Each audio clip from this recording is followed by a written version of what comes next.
পরে তিনি রাসূলের কাছে সাহায্য চাইতে গেলেন। যাওয়ার পরে আল্লাহ রাসূল বললেন, তুমি ওই পর্যন্ত অপেক্ষা করো যতক্ষণ না পর্যন্ত আমার কাছে যাকাত না আসে। তো জাকাতের আসার জন্য অপেক্ষাবান করে তো ওনাকে বসিয়ে দিলেন। এর মধ্যে রাসূল বললেন, তিন শ্রেণীর মানুষ জাকাত খেতে পারবে, সদকার টাকা খেতে পারবে, সদকা খেতে পারবে, আর বাকি তারা খেতে পারবে না। এর মধ্যে এক শ্রেণী হলো অনেক বেশি ঋণগ্রস্ত। কে? সে অনেক বেশি ঋণগ্রস্ত হয়ে গেছে, এই ঋণটাকে পরিশোধ করার জায়গায় না আসা পর্যন্ত সে খেতে পারবে। কিন্তু ঋণ পরিশোধ হয়ে যখন সে স্বাভাবিক অবস্থায় চলে আসবে তখন সে কি করবে, কি করতে পারবে না, আর সদকার জিনিস খেতে পারবে না। আর দ্বিতীয়ত, এগুলো বুঝে রাখেন, শিখে রাখেন, দ্বিতীয়ত হলো আমাদের বাংলাদেশে আপনারা দেখেন না, আমাদের কুমিল্লা দিয়ে কয়দিন আগে, প্রায় মাস 2 মাস আগে ভারতের পানি নামে একবারে পুরো ধ্বংস হয়ে গেছে, বাড়ি ঘর সবকিছু নষ্ট হয়ে গেছে, দেখেন না আপনারা? কথা বলে না?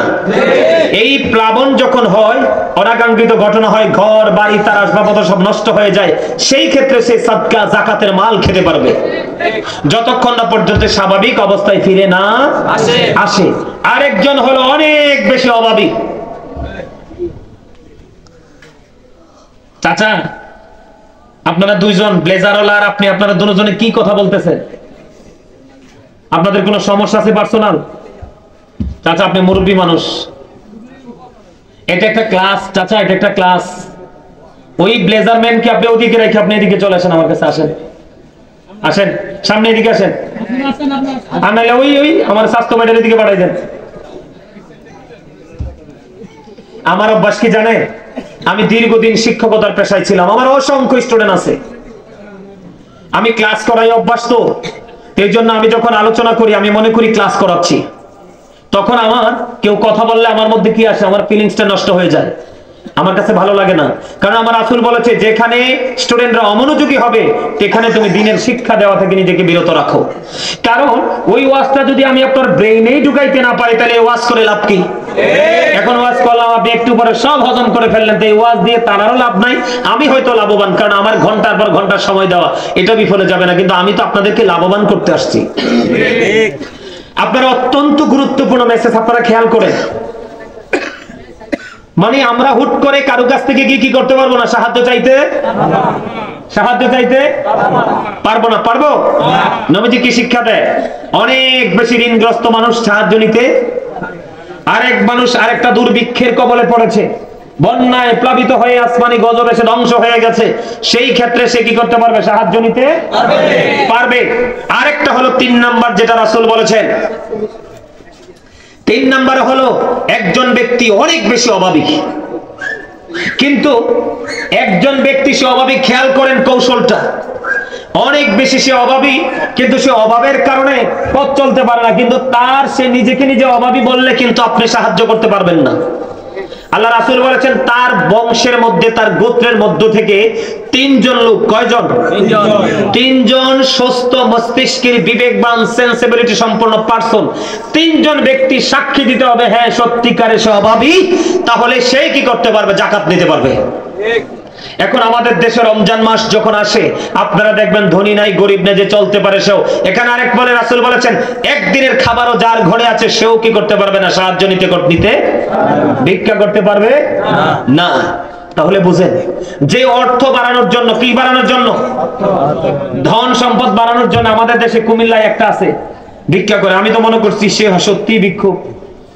এটা কেমন জানি একটা অভিনয় করে ফেলে, হাতটা এইভাবে দিয়ে দেয়, আরেকটা হাতকে এভাবে দিয়ে দেয়, দিয়ে আপনার একদিন আমার সামনে আসছে, তো আমি তো ওই বাঁকা টাকা হাত দেখে তাকে কিছু সাহায্য করলাম, করার পরে আমার সাথে 2-1 ছেলে ছিল, হুজুর জানেন এটা তো বাটপা।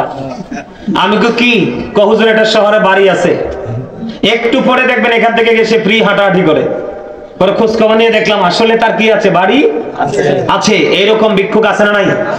যে তার সম্পদ থাকার পরেও সে সম্পদ বাড়ানোর জন্য ভিক্ষা করে, সেজন্য আগুন খরিদ করলো, জাহান্নামের কয়লা খরিদ করলো, হাসরের ময়দানে তার চেহারায় গোস্ত থাকবে না। আরো জোরে কোন নাউজুবিল্লাহ। উবাইদুল্লাহ রাদিয়াল্লাহু তাআলা আনহু থেকে হাদিস বর্ণিত, তিনি বললেন, আমার কাছে 2 জন ব্যক্তি আসলো, সুঠাম দেহি। কয়জন? 2 জন এসে বলল, আমরা বিদায় হজের সময় রাসূলের কাছে ছিলাম, রাসূল যাকাত বন্টন করতেছিলেন। খেয়াল করেন, সদকার মাল, যাকাতের মাল, যেটাকে আমরা আল্লাহর ওসিয়া বলি, কি বলি? আল্লাহর হস্তে রাসূল বন্টন করতেছে, বুঝে নেন। তখন যখন সে বন্টন করতেছিল, তখন আমরা কি তার রাসূলের কাছে সাহায্য চাইলাম? কি চাইলাম? সাহায্য চাইলাম। তখন আল্লাহ রাসূল নূর নবীজির নুরানি দুই চক্ষু মুবারক দিয়ে আমাদের দিকে তাকালেন। তাকিয়ে দেখলেন আমরা খুব পুষ্ট। কি মানে? হেলদি আর কি। কি হেলদি? হেলদি মানে বুঝছেন কি? জোরে কোন, আরো জোরে, আরো জোরে। এরকম হেলদি, মোটা।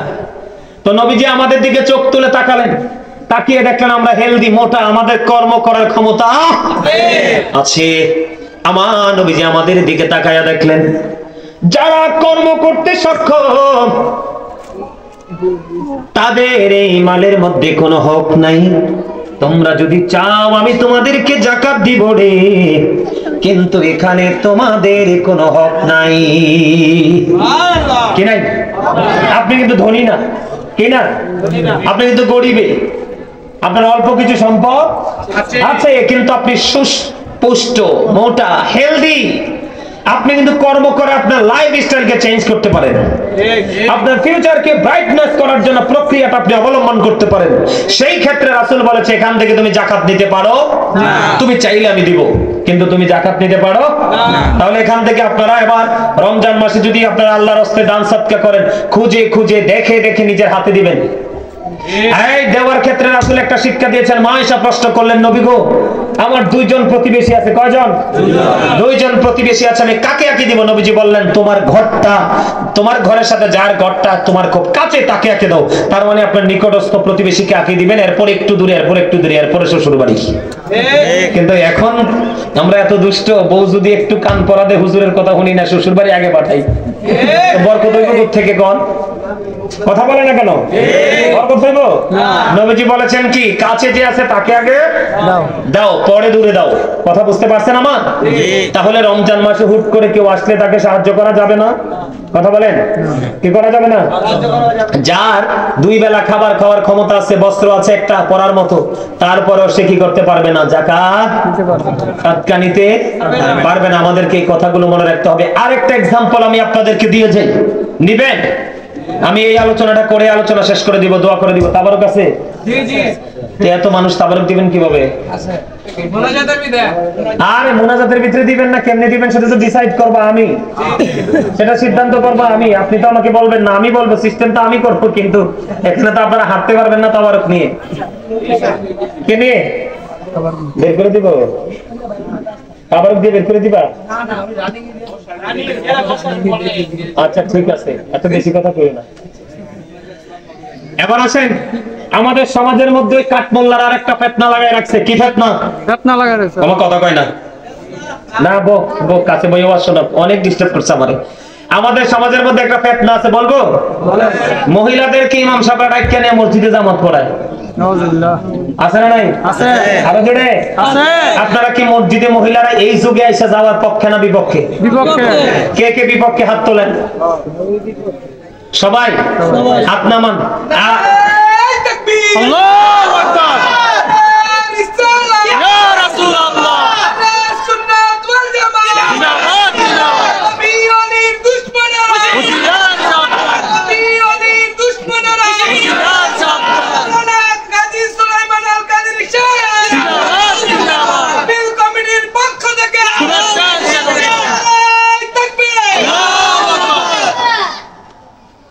ফুল খাইয়ে গেছি, অটো হয়ে গেছি। আলহামদুলিল্লাহ বলেন। আরো জোরে, আর তো মহব্বতে। তোমরা যুবকরা শোনো, তোমাদেরকে ওরা টার্গেট করে, কারণ স্বামীর পকেট কাটা সহজ হয় স্ত্রীর পক্ষে। কার পক্ষে?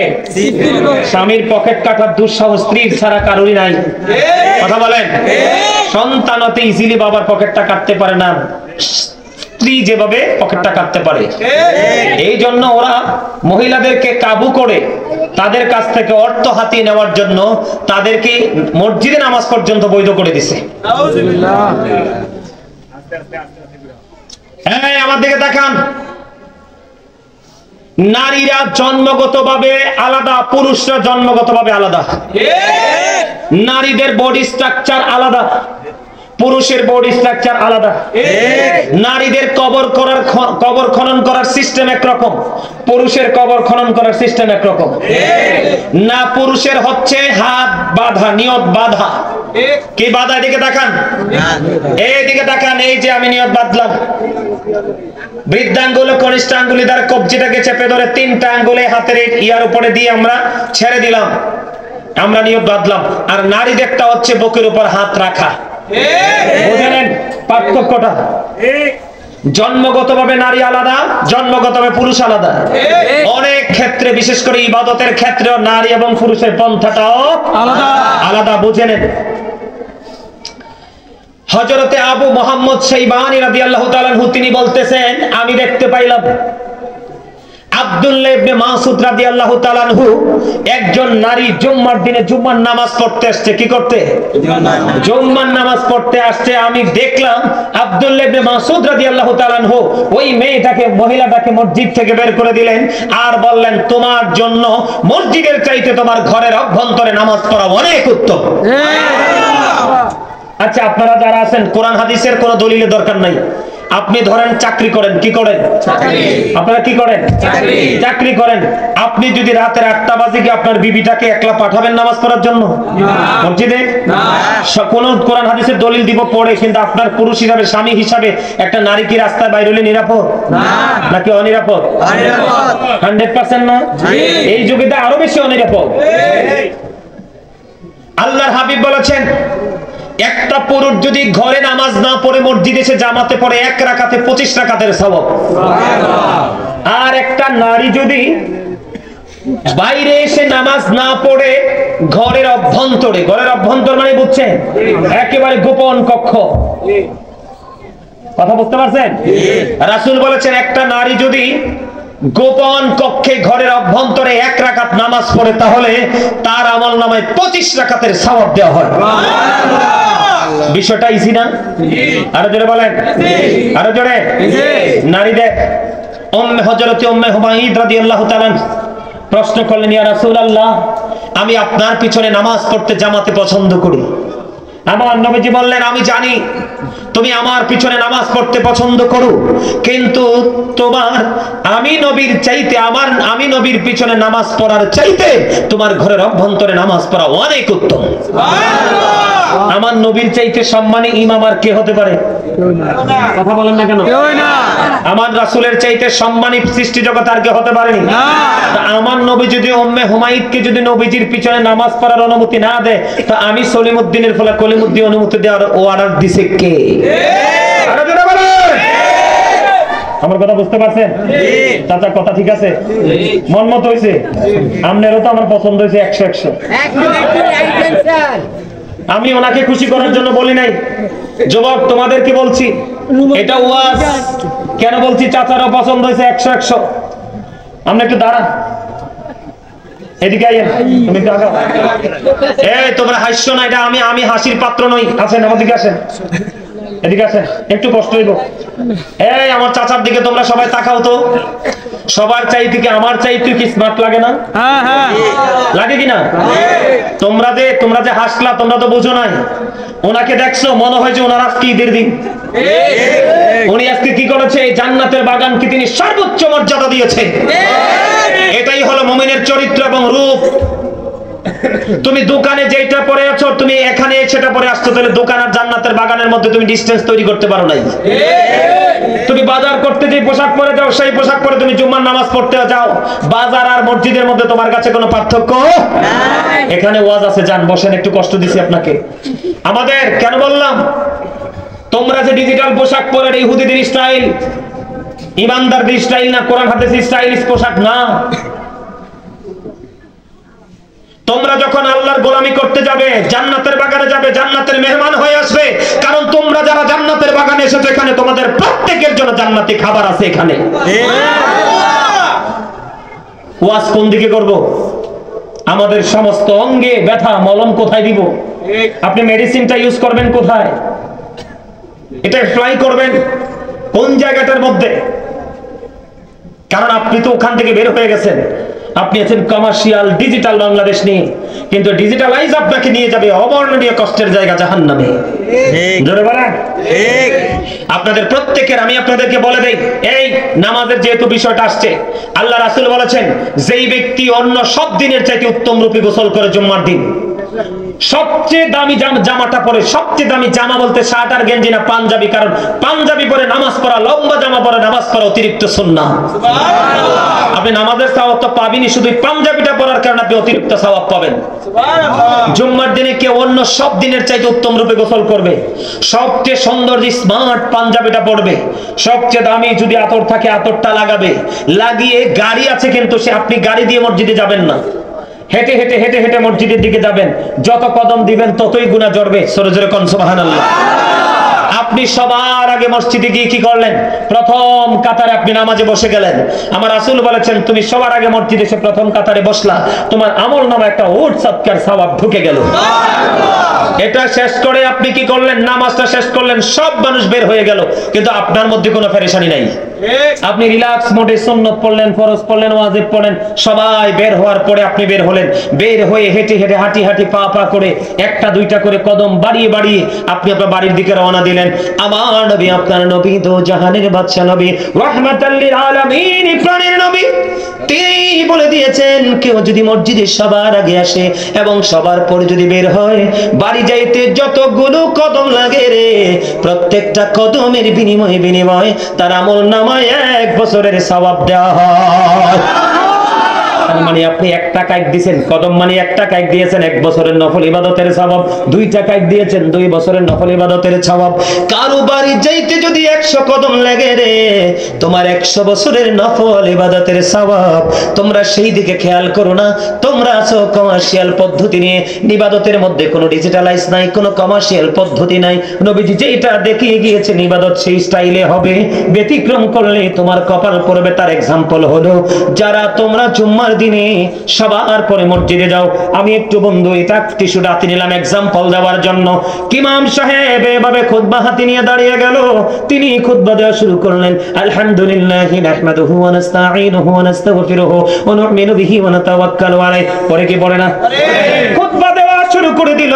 ঠিক সেই সময় তুমি দৌড়ে সেই মসজিদে উপস্থিত হয়েছো, তুমি নামাজ পড়েছো ঠিকই, কিন্তু ওই যে জুম্মার দিনে ফেরেশতা, স্পেশাল ফেরেশতার একটা নোটবুক নিয়ে আসে। এক্সাম্পল আমি তোমাদেরকে দেখাই, এই যে এটা ধরো নোটবুক, আমি এই দিক থেকে 1 2 করে সিরিয়াল করে এই পর্যন্ত আসলাম, 1 2 করে করে করে করে সিরিয়াল মেইনটেইন করলাম। যখন ইমাম সাহেব তার হুজরা থেকে খুতবাটা নিয়ে মসজিদের দিকে রওনা হয়ে গেল এবং খুতবাটা নিয়ে মিম্বরে দাঁড়িয়ে গেল, আমার রাসূল বলেছে উম্মত তোমরা কেমন করে এত বোকা হয়েছো? যখন তুমি মসজিদে প্রবেশ করবে এই সময় তুমি নামাজ পড়বা ঠিকই, কিন্তু আজকের এই জুম্মার দিনের মুসল্লি হিসাবে ফেরেশতাদের লিস্টে নোটবুকে যেই তোমার তালিকায় তোমার নামটা থাকার কথা, ওই নামটা তোমার আজকের জুম্মার তালিকায় আসলো না। হুজুর কেন গো? কারণ খুতবা দেওয়া সুন্নাত, খুতবা শোনা ওয়াজিব, বাধ্যতামূলক। একজন যখন খুতবা দিবে হুজুর, একজন উচ্চ আওয়াজে কথা বললে তুমি চুপ করো, শব্দ ইউজ করতে পারবা না, ইশারায় তাকে থামিয়ে দিতে হবে, কারণ খুতবা চলাকালীন একটা ওয়ার্ড উচ্চারণ করা যাবে না। তুমি দৌড়ে আসছো কোনো অজুহাত ছাড়া, আমার রাসূল বলে দিয়েছে বন্ধু তুমি এই সময় উপস্থিত হইলা। যখন তুমি উপস্থিত হচ্ছ ঠিক সেই সময় ইমাম সাহেব খুতবা নিয়ে দাঁড়িয়ে গেছে। এই সময় আল্লাহর পক্ষ থেকে আসা ফেরেশতারা ওই হাজিরা খাতা বা নোটবুকটাকে ক্লোজ করে তারা খতিব সাহেবের খুতবা শোনার জন্য দাঁড়িয়ে যায়। এই দিকে তোমার কপাল পড়ে গেল, লিস্টে তোমার নামটা নাই। আর যিনি সবার আগে আসলো সবার পড়ে গেল, একদিকে তার উট কুরবানির সওয়াব, অন্যদিকে তার আমলনামায় প্রত্যেকটা কদমের বিনিময়ে 1 বছরের নফল ইবাদতের সওয়াব, আর একদিকে আল্লাহ এবং রাসূলের সাথে হলো অবর্ণনীয় প্রেমের এক বন্ধন। তবে তোমরা আগে যাও ভালো কথা, কিন্তু টকটকে লাল জামা পরা যাবে না। ইমানদার পুরুষের জন্য একবারে টকটকে লাল গেঞ্জি, টকটকে লাল শার্ট, টকটকে লাল পাঞ্জাবি পরা যাবে না, কারণ এটা মাকরুহ তাহরিমি। আল্লাহর হাবিবকে এক ব্যক্তি একটা সালাম দিলেন, হাদিস শরীফের মধ্যে আসছে, নবীজি জবাব দিলেন না। আর একটা সালাম দিলেন, সেই সালামের জবাবও দিলেন না। ইয়া রাসূলুল্লাহ কেন গো? কেন গো? আবার আপনার প্রাণে নবী তিনি জানিয়ে দিয়েছেন, কারণ তার পরনে ছিল দুইটা লাল জামা, একবারে টকটকে লাল জামা, ইমানদার পুরুষের জন্য মাকরুহ তাহরিমি, হারামের অন্তর্ভুক্ত, স্বর্ণ হারামের অন্তর্ভুক্ত, রেশমি কাপড় আপনার আমার জন্য হারাম, স্বর্ণ আপনার আমার জন্য পুরুষের জন্য হারাম, কিন্তু মা বোনদের জন্য জায়েজ। বিরক্ত হয়ে গেছে ওয়াজ শুনতে শুনতে? না, হ্যাঁ না, ওয়াজে কি অনেক বেশি মনোযোগ না অনেক বেশি বিরক্ত? মনোযোগ। মাশাআল্লাহ, আলহামদুলিল্লাহ বলেন। আলহামদুলিল্লাহ।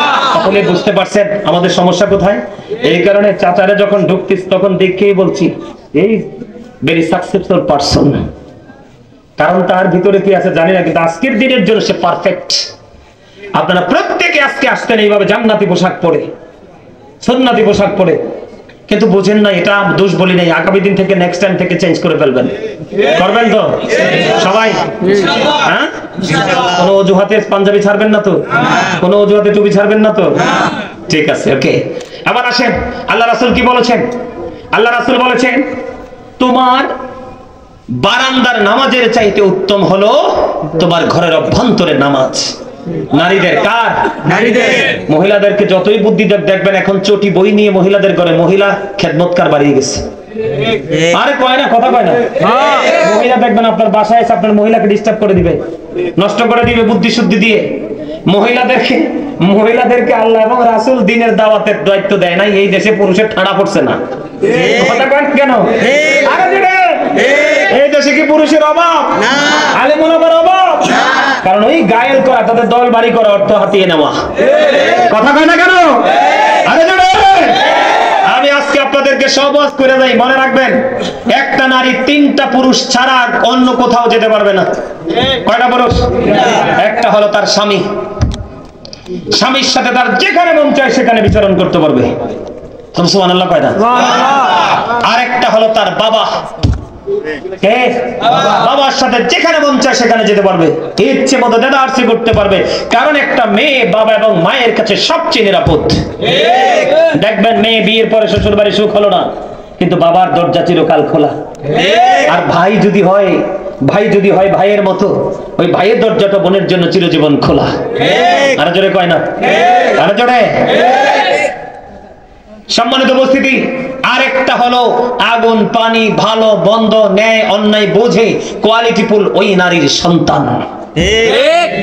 স্বামীর সাথে, বাবার সাথে, সন্তানের সাথে, অন্যথায় একলা কোথাও যাবার কোনো নিয়ম নাই মেয়েদের।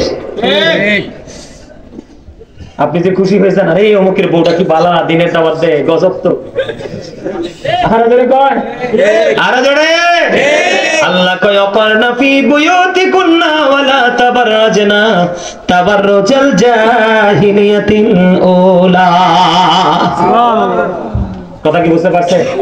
তাহলে মহিলাদের কি করা যাবে না? মসজিদে যে নামাজ পড়া যাবে না, বাড়ির আঙ্গিনা ছাড়া যাবে না, বিয়ে হয়ে যদি না হয় বাবার অনুমতি লাগবে, মার অনুমতি লাগবে, আর বিয়ে হলে স্বামীর অনুমতি ছাড়া যাওয়া যাবে না। এক্সাম্পল যদি দেই, মদিনা শরীফের ঘটনা। এক স্বামী তার বিবিকে সময় মতো সব নিয়ামত দিয়ে চলে গেলেন ওনার কাজে। বাড়িতে লোক দিয়ে গেছেন, কি দিয়ে গেছেন? বাড়িতে লোক দিয়ে গেছেন, কি দিয়ে গেছেন? লোক দিয়ে গেছেন। তোমার যদি কোনো প্রয়োজন হয় আমি বাড়িতে কাজের লোক রেখে গেলাম, সব দিয়ে গেলাম, তার কথা মতো তুমি যাবা, কিন্তু ইচ্ছে মতো বের হতে পারবা না। স্বামী আর ফিরে আসে না। হঠাৎ করে বাবার বাড়ি থেকে খবর আসলো তার বাবা অসুস্থ। তখন রাসূলের কাছে খবর পাঠালেন যে আমার স্বামী নিষেধ করে গেছে, আমি যেতে পারবো কিনা? রাসূল বললেন না। খবর পাইলেন, মেয়েটা শান্ত হয়ে ঘরে বসে রইল। কিছুদিন পরে খবর আসলো এখনো স্বামী ফিরে আসে নাই, তার বাবা মারা গেছে। কি করেছে? বাবা মারা গেছে। রাসূলের কাছে খবর পাঠালেন স্বামী তো ফিরে আসে নাই, আমার বাবা মারা গেছে, আমি কি যেতে পারবো? নবীজি বললেন না, স্বামী যেহেতু নিষেধ করেছে যেতে পারবে না। ওই মহিলাটা ধৈর্য ধরলেন, গেলেন না। এদিক দিয়ে বাবার কাপন দাপন হয়ে গেল। বাবার দাফন হয়ে গেল, স্বামী তো এখনো ফিরে আসলো না। বুঝেন তো, মেয়েরা কিন্তু বাবা মার জন্য মন বেশি কাঁদে, ওদের হৃদয় কিন্তু সফট। তো মেয়ে তো কান্নাকাটি তো করেই।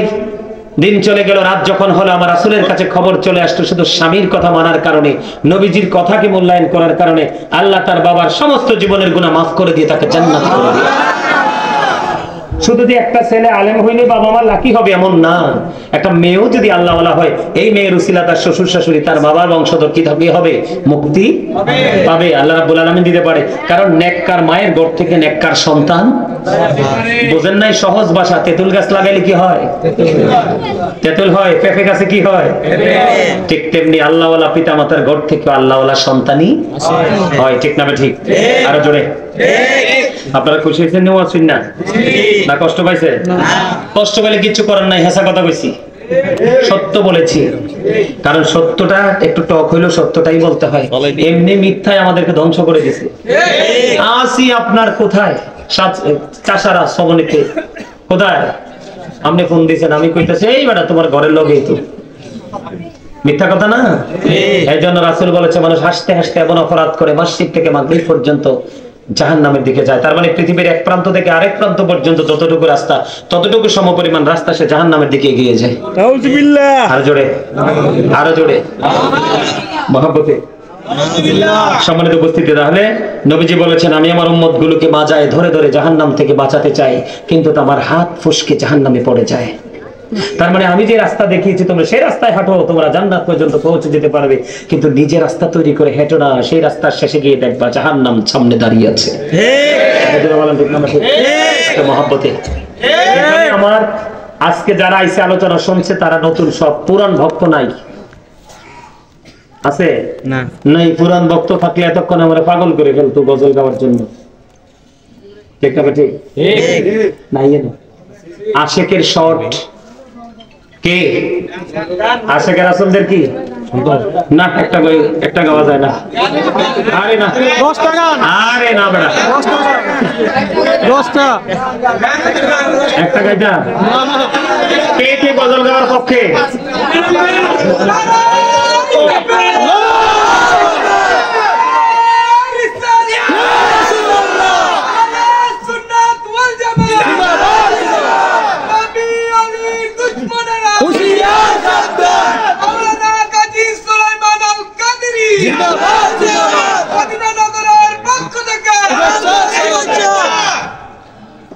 নবীউলের দুশমনেরা তারা সব সময় সাবধান, তারা সব সময় সাবধান, আমাদের মতো তারা আমরাই সাবধান। এই যতজনে গজল শোনার জন্য আগ্রহ পোষণ করছেন, হাত তুলছেন, গজল গাইলে সবাইকে হাদিয়ে দিতে হইবে। রাজি সবাই? কিটারে গাওয়া শুরু করে দিতাম, আলহামদুলিল্লাহ কোন? আরে গজল গাইয়ে সারলে হন না, আরে না গজল গাইয়ে সারলে এটা কি, এটা কি, এটা কি চাই?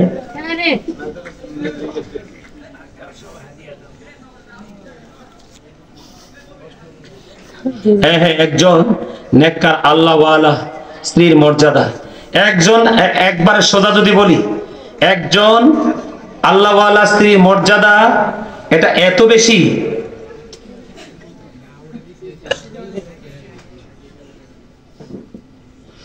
নেককার আল্লাহওয়ালা স্ত্রী সম্পর্কে কি বলবো, একবারে ডাইরেক্ট ওয়াজ, কোরআনের সময় নাই, কারণ অনেক ওয়াজ হইছে।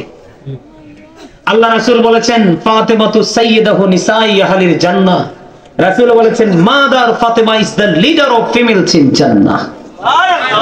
যারা নেককার মুমিনা যারা, তাদের জন্য একবারে সহজ, তারা জান্নাতি, এটা দিয়ে বোঝা যায় একবারে সহজে তারা যে জান্নাতি, জান্নাতে তাদের সরদারিনী হবে রাসূলের কলিজার টুকরা মা খাতুনে জান্নাত ফাতেমা। অবশ্যই তার স্বামী তাকে মূল্যায়ন করতে হবে। আবার স্ত্রী যেহেতু আল্লাহওয়ালা, অবশ্যই স্বামীর মর্যাদা তার কাছে সর্বোচ্চ, ঠিক না ঠিক? আপনারা বলেন একটা মহব্বতে আল্লাহ স্বামী স্ত্রীর মধ্যে মহব্বত পয়দা করে দেখ, জোরে বলেন আমিন। ওই স্বামীটা স্ত্রীটাকে অনেক ভালোবাসতে হবে, সম্মান করতে হবে, আদর দিতে হবে। সে যদি মিষ্টি খায় ওই বিবির জন্য মিষ্টি আনতে হবে, সে যদি কাপড় কিনে বিবির জন্য কিনতে হবে, এইভাবে করে করে তার সাথে তাকে মর্যাদা সম্মান করতে হবে, অন্য সবার চাইতে যেন সে একটু ব্যতিক্রম হয়, ঠিক না ঠিক? এত তো গজল না গাইছিও না, এত তো হাদিয়ে দিয়ে দিছে, তো পেছে বালাইছে আমারে কে? কাউসার, কাউসার হাউজে কাউসার, মারহাবা। আমি গজলটা গাই, আপনারা আমার সাথে একটু সুর দিবেন, রাজি আছেন? ইসলাম কি জানতে চাইলে, ইসলাম জানতে চাইলে উত্তর হবে কি, মুসলিম নামে এই কথাটি কয়জন ভেবেছি, হায় রে কয়জন ভেবেছি। আল্লাহর ইচ্ছা বান্দার প্রতি অর্জন করো নবীর খুশি, নবীর প্রেমে গুনাহ মাফের খবর শুনেছি। মুসলিম নামে এই কথাটি কয়জন ভেবেছি, হায় রে কয়জন ভেবেছি। আল্লাহর ইচ্ছায় কাজ করো, রাসূল প্রেমিক মুর্শিদ ধরো। ওয়াজ আছে কিন্তু এই গজলের মধ্যে। আল্লাহর ইচ্ছায় কাজ করো, রাসূল প্রেমিক মুর্শিদ ধরো, দুজাহানের সুখের ভান্ডার তোমায় দিয়েছি। মুসলিম নামে এই কথাটি কয়জন ভেবেছি, হায় রে কয়জন ভেবেছি। যেই মুর্শিদে আল্লাহর ইচ্ছায় কাজ করে যাই সর্বদাই, যেই মুর্শিদে আল্লাহর ইচ্ছায় কাজ করে যাই সর্বদাই, সেই মুর্শিদের ইচ্ছায় আমি মিশে রয়েছি। মুসলিম নামে এই কথাটি কয়জন ভেবেছি, হায় রে কয়জন ভেবেছি। ইসলাম কি জানতে চাইলে উত্তর হবে কি, মুসলিম নামে এই কথাটি কয়জন ভেবেছি, হায় রে কয়জন ভেবেছি। মারহাবা মারহাবা। গজলের মধ্যে ওয়াজ আছে না? আছে। আছে নাই? আছে। আমার সাথে গাইবেন, আমি কয়েকটা গজলকে একসাথে শেষ করে দিব। নবী নবী বলে হায় কেঁদে কেঁদে দিন যায়, পাইনি দিদার ধমে, লাখো সালাম কদমে নবী, লাখো সালাম কদমে নবী, লাখো সালাম কদমে। নবী নবী বলে হায় কেঁদে কেঁদে দিন যায়, পাইনি দিদার ধমে, লাখো সালাম কদমে নবী, লাখো সালাম কদমে। সোনার মদিনায় লুকিয়ে আছো গো, দেখতে না পাই নয়নে গো, দেখতে না পাই নয়নে। দয়ারি নজরে চাও, গোলামের দেখা দাও, দয়ারি নজরে চাও, গোলামের দেখা দাও, ধন্য করো জনমে, লাখো সালাম কদমে নবী, লাখো সালাম কদমে। নবী নবী বলে হায় কেঁদে কেঁদে দিন যায়, পাইনি দিদার ধমে, লাখো সালাম কদমে নবী, লাখো সালাম কদমে। মারহাবা মারহাবা। দিদি পাল তোল দে মাঝি হেলা করিস না, দিদি পাল তোল দে মাঝি হেলা করিস না, ছেড়ে দে নৌকায় আমি যাব মদিনা, ছেড়ে দে নৌকায় আমি যাব মদিনা। দিদি পাল তোল দে মাঝি হেলা করিস না, দিদি পাল তোল দে মাঝি হেলা করিস না, ছেড়ে দে নৌকায় আমি যাব মদিনা, ছেড়ে দে নৌকায় আমি যাব মদিনা।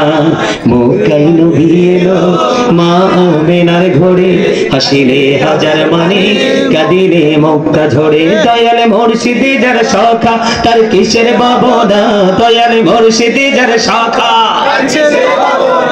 আমার হৃদয় মাঝে কাবা, নয়নে মদিনা আমার হৃদয় মাঝে কাবা নয়নে মদিনা দিদি পাল তোলে দে দিদি পাল তোলে দে মাঝি হেলা করিস না ছেড়ে দে নৌকায় আমি যাব মদিনা ছেড়ে দে নৌকায় আমি যাব মদিনা নূরের রোশনীতে দুনিয়া গেছে ভরে সে নূরের বাতি জ্বলে মদিনার ঘরে ঘরে দয়ালে মুর্শিদি যার সখা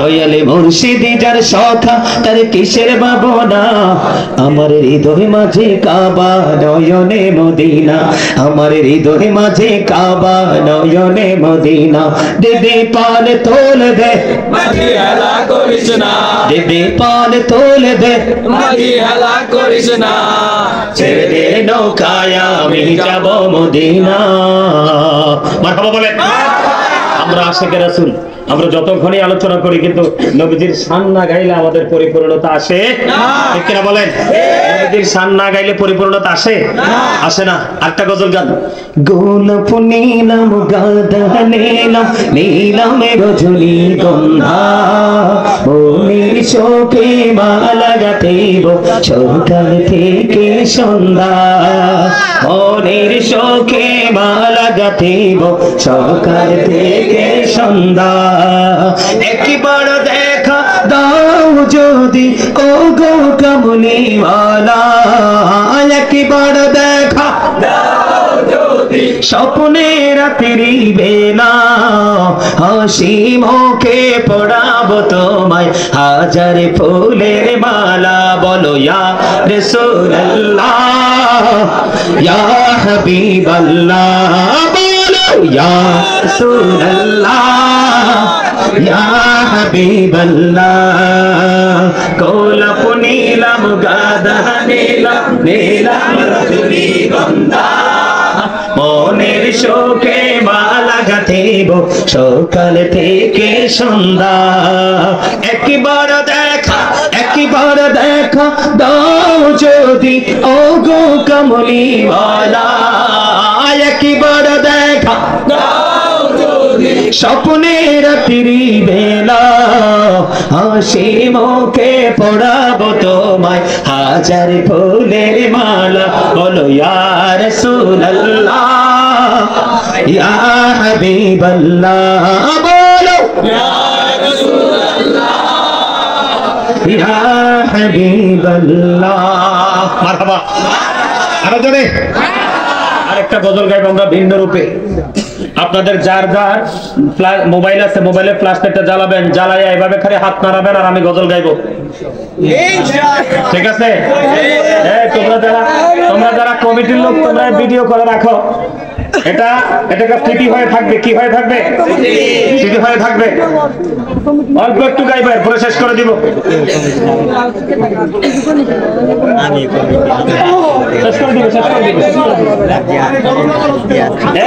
সবার লাইট সবারটা নবীজির সাথে তাই আমার লেখা একটা গজল গাইব হ্যাঁ দুইটাই ফ্ল্যাশ লাইট জ্বালানো থাকবে কি থাকবে দুইটাই সবার আপনাদের লাইট গুলো কোথায় সবাইকে এভাবে জ্বালাবেন আর হাত নাড়াবেন আর আমি গজল গাইবো সবারটি আপনাদের মোবাইল নাই সাথে হ্যাঁ অনেকে আনেন নাই নাকি আইনা পকেটে রেখে দিছে কেউ পকেটে রাখে নাই তো এভাবে হাত নাড়াবেন এই তো মনে হবে যেন এক আকাশের তারা জ্বলছে ঠিক কিনা বলেন আকাশের নাম হলো প্রেমের আকাশ জ্বালাবেন আর আপনারা হাত নাড়াবেন হৃদয়ের গভীরে রেখেছি যারে নূর নবীরে আমার প্রিয় নবীরে নূর নবীরে আমার প্রিয় নবীরে হৃদয়ের গভীরে রেখেছি যারে হৃদয়ের গভীরে রেখেছি যারে নূর নবীরে আমার প্রিয় নবীরে নূর নবীরে আমার প্রিয় নবীরে অন্যায় অনাচারে ভরা ছিল, জগৎ ভরা ছিল। দয়ার নবী মায়ার নবী এসে সবই দূর করিল। দয়ার নবী মায়ার নবী এসে সবই দূর করিল। এমন নবীর শানমান কি করে করি বয়ান, এমন নবীর শানমান কি করে করি বয়ান। সেই নবীকে ভালোবাসি মনে প্রাণে রে। নূর নবী রে আমার প্রিয় নবী রে, নূর নবী রে আমার প্রিয় নবী রে। হৃদয়ের গভীরে রেখেছি জানে, হৃদয়ের গভীরে রেখেছি জানে। নূর নবী রে আমার প্রিয় নবী রে, নূর নবী রে আমার প্রিয় নবী রে। দয়াল নবী রে মায়ার নবী রে, দয়াল নবী রে মায়ার নবী রে। নূর নবী রে আমার প্রিয় নবী রে। মারহাবা মারহাবা। লাইট অফ করবেন না, আমি আমার লেখা একটা গজল গাইবা, আমার লেখা আমার সুর একটুখানি গাইবো, আপনারা শুনবেন, আবার হাত নাড়াবেন। ভিডিও করছেন নি? ভিডিও করেন না, লাইট দিয়ে রাখছেন, ঠিক আছে? ও ভিডিও করতেছে, ঠিক আছে? আরে জোরে, এটা আমার লেখা সর্বশেষ গজল, তারপরে দোয়া করে দিব, আমরা সবাই একসাথে বাড়ি যাবো, ঠিক আছে তো? আমার সাথে পারলে সবাই সুর দিবেন, রাজি আছে? নবীজি কেমন করে বলো তোমায় দেখি, নবীজি কেমন করে বলো তোমায় দেখি। আছো তুমি ওই মদিনায়, আছো তুমি ওই মদিনায়, সঙ্গে নিয়ে দুই প্রেমিক সাথী। কেমন করে বলো তোমায় দেখে, বলেন ওগো নবীজি কেমন করে বলো তোমায় দেখি। দেখার আশা আমার মনে পুষে রেখেছি যতন করে, বলেন দেখার আশা আমার মনে পুষে রেখেছি আপন করে। পাই যদি গরবি তোমার দিদার, শীতল হবে মোর দুটি আখি। কেমন করে বলো তোমায় দেখে, বলেন ওগো নবীজি কেমন করে বলো তোমায় দেখে। এই যতগুলো গজল গাইছি আমি কিন্তু আজকে আপনাদের আগে বলছি, আবার বলছি, সাউন্ড সিস্টেম ভালো ছিল না, তাইলে আমি কিন্তু একজন রাইটার। আমার এই কলিজা ভরা গজল আপনারা যদি চাইতেন 1 ঘন্টা আমি গজল গেয়ে কাটিয়ে দিতে পারতাম। অন্যদের গাওয়া অন্যদের লেখা গাইতে হয় না, আমার নিজের লেখা গজল আমি গাইতে থাকবো, কিন্তু ঘন্টা পার হয়ে যাবে, আমি সেই মানুষ। কিন্তু আজকে এই সাউন্ডটা ভালো নয়, যে আমি একেবারে গলা ফাটাইও যদি সুর দেই, কিন্তু সুরটা এখানে ফোকাস করে না। আরেকটা, তাহলে এটাও আমি যেহেতু আরেকটা আমি গাইবো। বর্তমান যে সিচুয়েশন, বর্তমান যে আমাদের পরিস্থিতি, মানসিক পরিবেশ পরিস্থিতি, চারিত্রিক যে আমাদের বৈশিষ্ট্য, সেই বৈশিষ্ট্য নিয়ে আমি আরেকটা গাইবো ছোট্ট করে।